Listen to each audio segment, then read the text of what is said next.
မျောမှန်းချက်ကလေးတွေရှိကြတယ်ကိုလည်းပဲတရားသိခြင်းနဲ့ကိုယ်တန်တမှာတရားရှိခြင်းနဲ့ဒီဆန္ဒလေးတွေရှိတယ်မို့လားတရားသိတယ်ဆိုတာဘာတော့လူရင်းပြောရရင်တရားသိတယ်ဆိုတာကိုယ့်ဘဝရဲ့အကြောင်းကိုမှန်မှန်ကန်ကန်သိတာနားလည်တာကိုတရားသိတယ်ပြောတာပါကိုယ့်ဘဝရဲ့အကြောင်းကိုသိရင်သူများဘဝတွေရဲ့အကြောင်းကိုလည်းသိမှာပဲအတူတူပဲကိုနောက်ဆုံးကိုယ့်ဘဝရဲ့အကြောင်းကိုသိရင်လောကကြီးရဲ့အကြောင်းကိုလည်းသိတယ်လို့ပဲပြောရမယ်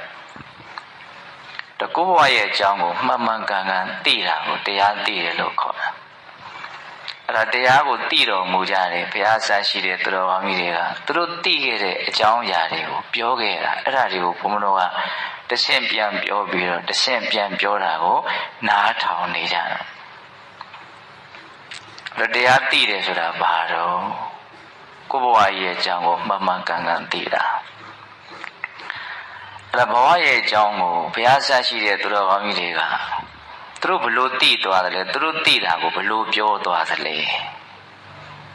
ဘဝကိုသူတို့ဘလို့မြင်သွားတာလဲဘဝကိုဘာလို့သိသွားတာလဲလူရင်းပြောရရင်အမြင်မာဆုံးအမြင်ကနေချင့်ကပ်ပြီးတော့ကြည့်ပြီးတော့ပြောရရင်ဘဝကိုဒုက္ခသစ္စာလို့မြင်သွားကြတာဟုတ်လားလူရင်းကအဲ့ဒါပဲနော်ဘုရားဆရာရှိတဲ့အရိယာသူတော်ကောင်းကြီးတွေကတရားသိကြတယ်တရားသိတယ်ဆိုတာဘာပြောတာတော့ဘဝရဲ့အကြောင်းကိုအမှန်တိုင်းသိတာ